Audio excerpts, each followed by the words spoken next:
sauve, oui Jésus sauve. Il est le seul sauveur, mais d'ailleurs il faudrait se poser la question, Jésus sauve de quoi? Bien vous savez, Dieu existe réellement, il est le créateur des cieux et de la terre, et Dieu a tout fait avec justice, mais c'est l'homme qui s'est détourné de ses voies. Et comme Dieu est bon et qu'il est juste, Dieu déteste le péché, il déteste le mal. C'est d'ailleurs à cause du mal que nous pratiquons tous que le monde va si mal et que le monde est détruit et qu'on s'entretue les uns les autres. Et Dieu ne peut pas tolérer le mal.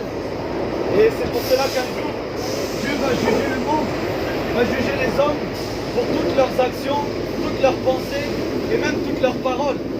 Mais vous savez, effectivement, Dieu va juger parce qu'il est juste, mais il est aussi amour. Et c'est pour cela que depuis que l'homme s'était éloigné de lui, depuis que l'homme était tombé, il avait promis au travers de ses prophètes qu'un jour un Messie allait venir. Ils ont donné plus de 500 prophéties à son sujet. Et lorsque le temps était venu, Jésus-Christ est venu, il a accompli ces 500 prophéties et notamment sa mission c'était de mourir pour les hommes afin de leur donner la délivrance du péché, afin de les réconcilier avec Dieu, afin de les sauver de la colère à venir. Aujourd'hui, le Seigneur est mort et ressuscité, il est monté à la droite de Dieu et il y a un jour que Dieu a fixé où Jésus-Christ reviendra juger les vivants et les morts.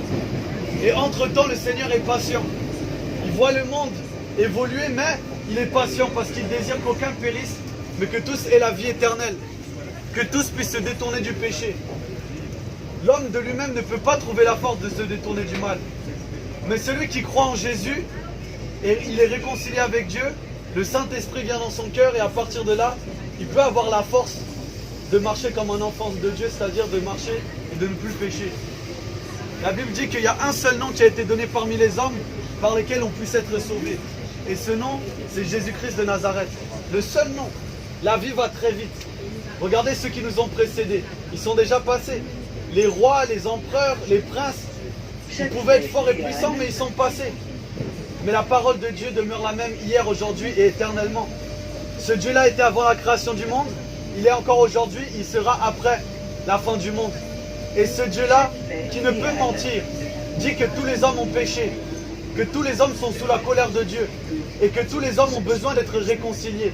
La réconciliation se trouve en Jésus, le seul qui a donné sa vie comme une offrande, comme un sacrifice pour nous racheter de la colère à venir. Alors aujourd'hui, si tu veux te réconcilier avec Dieu, Dieu ne va pas te rejeter.